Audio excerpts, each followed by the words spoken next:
So Maokai roaming up here is fantastic, and I should be able to find a nice ult. Yeah, that's really awful for them.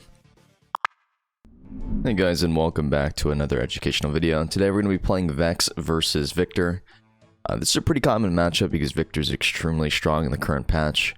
And this is actually one of the few matchups where taking teleport is considered really good because you don't really have many options to kill Viktor in lane unless he's playing extremely poorly, or you just have a better jungler. So we're going to start off with some pretty standard laning, just trying to utilize our auto whenever we have fear available. It's really hard to beat Viktor in basic trades because he has the shield from Q, which is just annoying as our fear. And you'll also notice I've missed pretty much every last hit this game, so something that is very difficult to overcome. I feel like Vex is one of those champions where it gets hard, but we have a level advantage right now. Missing the E there is really bad because it's really just about getting effective damage down because we're both running Corrupting Potion, so when we're trading resources like this, making mistakes like this makes it significantly harder to impact the lane. And this could play into the Scuttle Crab fight. But I'm going to go and put a ward down here pretty early. We do see the Viego ghost on red buff, so we do know he's currently topside. He could technically be on Raptors, maybe start red. I wasn't really paying attention level 1 for that. But I'm going to go and play... And this is kind of incorrect right now, but I have already put the ward down on the top side of mid. So hovering on the bomb side of the lane is a really easy way to make a mistake and just die here. Because I don't have any vision on this side of the lane, so you'll see me just standing over here. This is really opening me up to getting Viego flashed on. So this is a really massive mistake that you should avoid whenever you have proper vision down or you know where your jungler is pathing to. Because I could easily continue to lean on this side and I would be ungankable. But crashing this wave is pretty important. I have two options here. I can either recall and spend my money, or I can go ahead and just bounce this wave back.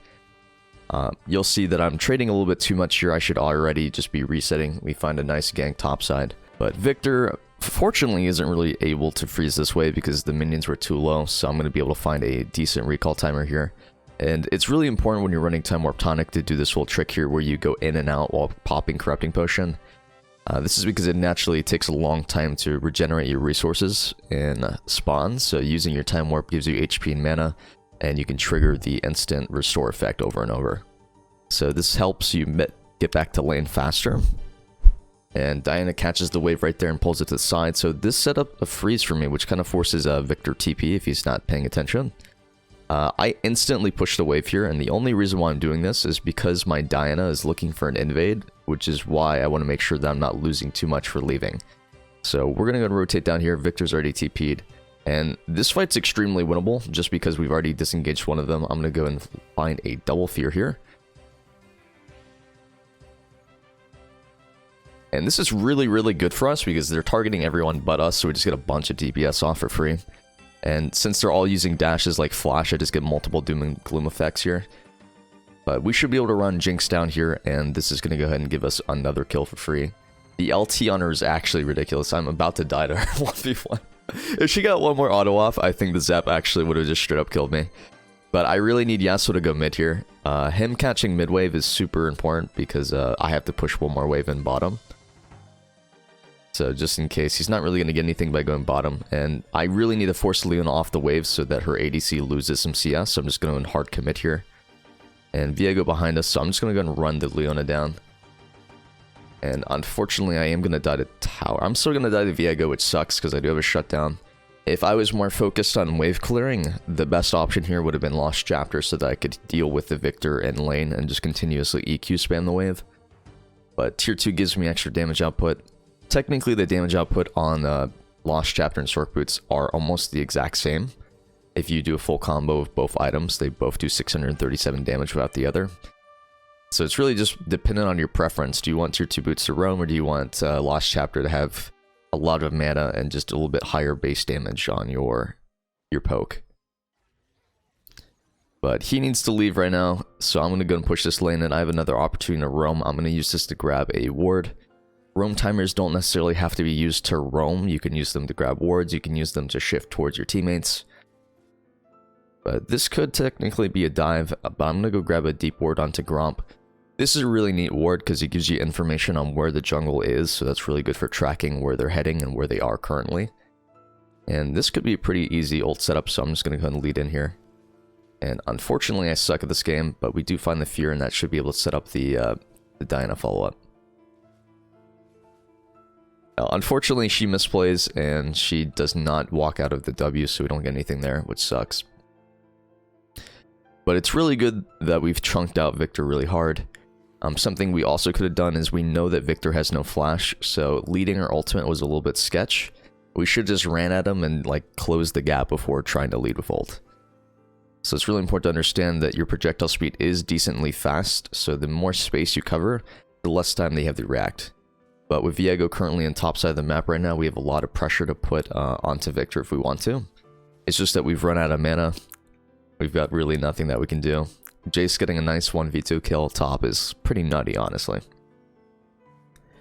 But Viktor really wants to reset here. I really want to reset. I'm keeping mid push because I don't want him contesting dragon.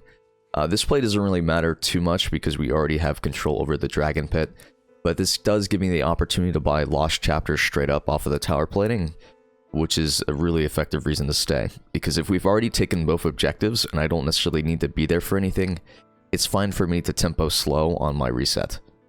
Especially because I can't be punished with the Viego showing topside. Now, them going for an invade right here when they know that I'm missing is pretty bad because we don't have mid-prio. So they're going to go in 2v3 here. And they might even be able to win, but it's really lackluster Diana ultimates, so I don't really know what's going to happen here. Decent exhaust. You see Viktor rotating here first. He hasn't reset yet, but this is like a really, really bad timer to work on. But so far, 2 for 1. I think Yassuo and Diana are just like a broken duo. They both activate each other, so it's like, what can you do? I thought about ulting here to take the kill, but it's really not worth using my 100-second cooldown just for a kill that's already guaranteed. That would be extremely greedy. What I should be doing here is pushing in mid lane so that Viktor's losing something. It is currently a cannon wave, so losing cannon sucks for a lot of people. But it does take significantly longer to push in under tower since it takes more tower shots. So there's a world here where he just gets back to lane and gets oh wow, we get the cannon. So he's losing 1 minion, he's losing 2 minions. He's losing 3 minions. So whenever you leave lane like this, the best thing that you can do is either follow the enemy mid laner if you have a stronger skirmish, or you could just go and deny as many minions as possible. Because every time they lose a minion, they're losing golden experience that puts them further behind. And I already have a decent gold lead because of that skirmish on bot side that gave me 3 kills. But we're going to go and lead in here. And we do so much damage that he's not really expecting it, so the Ignite's going to be able to take off. And the Leona actually closing in, but we do find her flash as well. And a pretty decent ult onto the Viego. We're going to play it really slow while we wait for our fear charge. If we play it too fast, we could get turned on. But nice follow-up from Maokai. But damn, we actually missed that. But fortunately, we are going to be able to find the Leona after she burned flash. So the enemy team's basically doomed at this point. Oh fuck.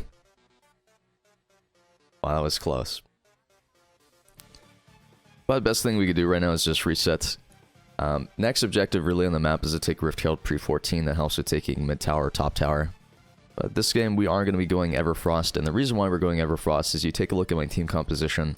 We have a Jace, we have a Diana, and we have a Yassuo.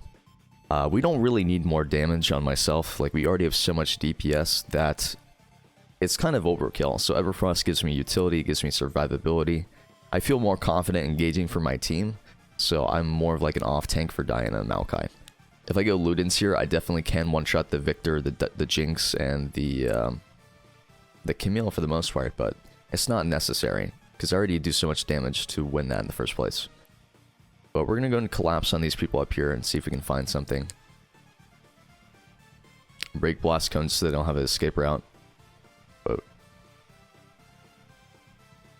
yeah, it's just really poorly played by me. I wasted my fear and then they just all into me.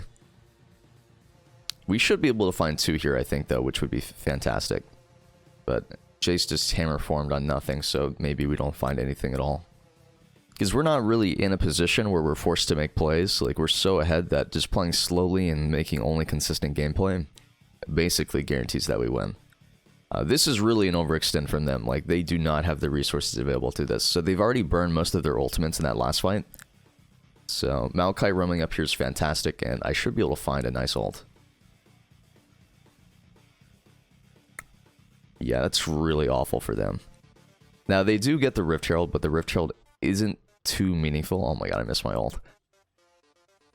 But we're going to grab some plates here. We see Viktor bottom, so there's really nobody who can stop us except for this Jinx who just shows up.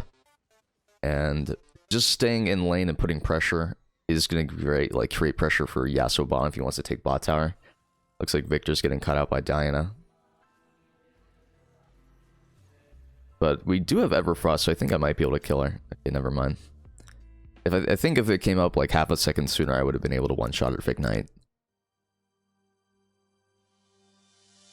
But we're really just waiting on our ultimate charge. We have so many winning lanes right now that just playing around objectives like Dragon, Rift Herald, Towers is a really easy way to guarantee that we get good skirmishes.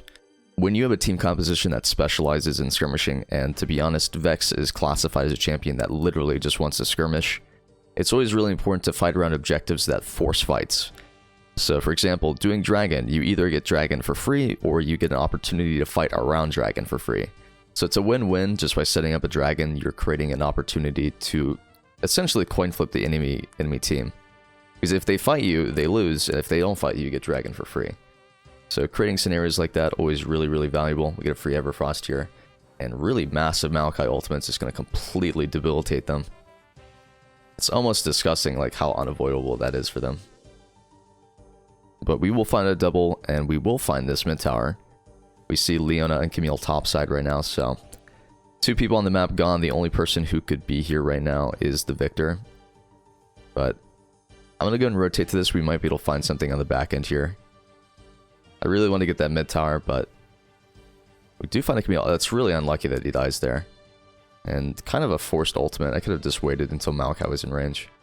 So I think Leona's going to get away now. Not even the Sapling's going to be in range. That sucks. The good news, however, is we get the farm top lane, so we're just getting even more gold for free.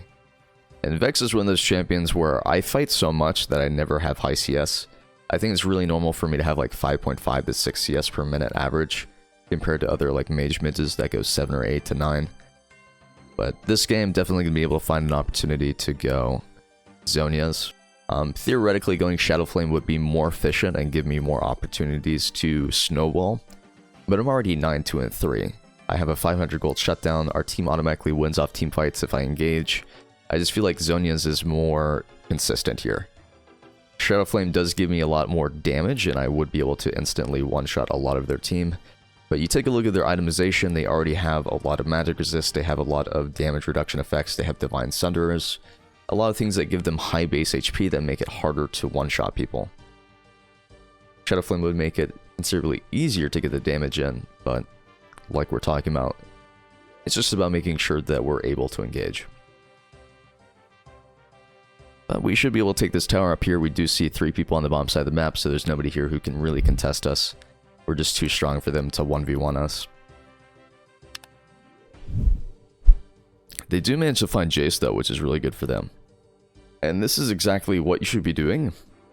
When you are behind and there are no gameplay options... Sorry, hold on. We're going to wait for the crown to go off and then engage. Everfrost combo makes it so hard to mitigate any of this damage. Once you get hit by single fear, you cannot miss any of the other combos since you have Everfrost to follow up on the chain fear. But the red team is doing exactly what they should be doing in this scenario. If you are not going to win any team fights, you have to make sure that you are creating numerical advantages elsewhere. But this looks like a free mid dive. And it's just straight up running them down under tower here. We don't have fear right now, so it's kind of dangerous for us to tower dive, but we do have 3 teammates here. Dude, Everfrost is so broken. And she dies in the middle of the E. That's so sad. Dude, oh my god, the auto disappeared. I think we might be able to actually win this. Okay, definitely not. We're fucked. Oh no, I think I just griefed our team. If we all die, that's straight up like 1,000 gold going over to the enemy team. But now that we're back to being alive, it really is just about making sure that we're available for this Rift Herald and for this dragon fight. It's really important to do dragons when you're ahead because it gives you additional win condition because you're able to win from multiple ways, not just your own individual gameplay. But looking for an ult over the wall here, it's always really important to cast from Fog of War so that they can't really react to it. But we find our way onto Jinx. Really bad Everfrost. And we really greed there for the Viktor kill as well. We should have definitely went on the Leona right there. But with the Maokai ult, we might be able to find her. And Camille just split pushing this game. She's completely given up, honestly. But it looks like Viego's also there. I'm going to let Yassuo solo this. I'm going to rotate up here. We have Fear, so I don't think we can die here. Yeah. But like with my build, you see I have 106 armor. It's just so incredibly difficult to kill me. Especially from the 80 sources of damage. But Baron spawning pretty soon, that's like a pretty significant way of closing the game out. Taking these tier 2s is a really free source of gold as well, so... Let's see if I can combo this guy down. But it looks like I am deceptively tanky, because... those tower shots just melted me. Because I thought we could just tower dive the Viktor, but apparently not. I do have shadowflame though. I think part of it is the crown delays your damage so much that it gives them time to like get in a better position for the most part. But we just keep running towards fighting and missing the ult here, but actually hits the Viktor. Nice. And because we kill the Viktor, we actually get a reset so we can look for the Camille here now. Fuck, we missed a Q on Camille. Q over the wall? Fuck, wow. They both got away with literally like 150 HP. That's so sad. But we can't even do Baron right now, even though they're on reset because our jungle and mid or jungle ADC are currently dead. We might be able to find Viego here though. He's already used ult, so I don't think he has escape right here, so. Nice. Yeah, they're just doomed. Oh, she just one-shot Jace.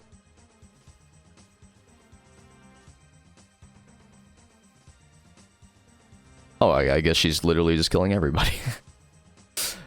And then you get the fear up and it's like, oh, I forgot I was even worried. Nice kill steal. I'm just padding my stats at this point. We're 16-4-6 at 20 minutes, dude. I don't think we can take Nexus, so we gotta leave after this inhibitor. Please come back. They do manage to get out with one kill, but it doesn't mean that's correct. Because even though they get the one kill, right? Okay, it is the jungle, so that means they have no smite, but even then we have to wait for them to reset or to get enough HP to do this, so it's still delaying Baron. Because we could have already had this done by now, honestly. Jace just tower diving in the bottom lane. He's gonna die no matter what. It's like, the kills don't even matter at this point. Like, we're ahead 20 kills. Literally all we have to do is group and we win. So seeing people just egoing on the side of the map at this point, like, it's straight up, it's over, it's done.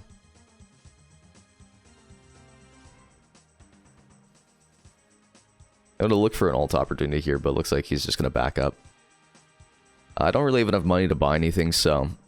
my next item spike would be Rabadons, so we just need 250 gold for that. But partially the issue here is if I reset, then it delays my team again. But we're waiting on Jace for 7 seconds, which is really bad. But we definitely just need to push mid or bottom here. Because if we team fight, we win. Like, the game's over. It literally just takes 2 of us to group here, and we win. Can we please come mid? Please, please, please, please.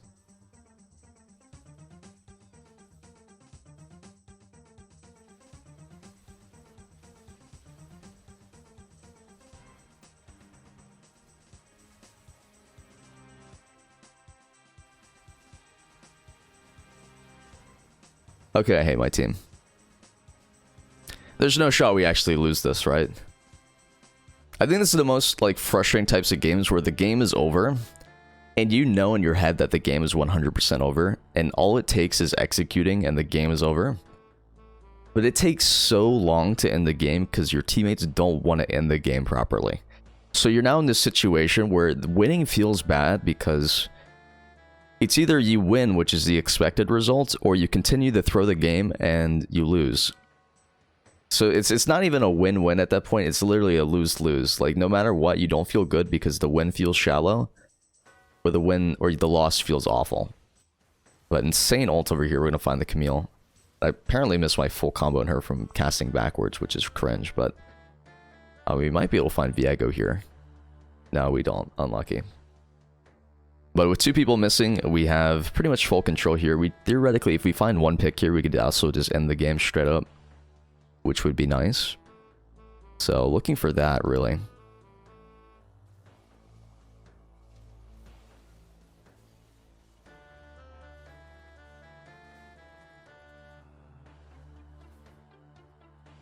We can also just head towards bottom if we want to just like guarantee that this game is winnable. Because if we fuck up here, then the game's just going to continue for another 2 minutes anyways. But we do find 1 tower, and that's pretty decent because it makes it easier to end on the next push. But with a minion wave top and a minion wave mid, we might be able to do this. It just depends if we find a pick here. But pretty massive damage. We hit an EQ on both Camille and Leona. So if we just focus objective here, I'm pretty sure it's donezo.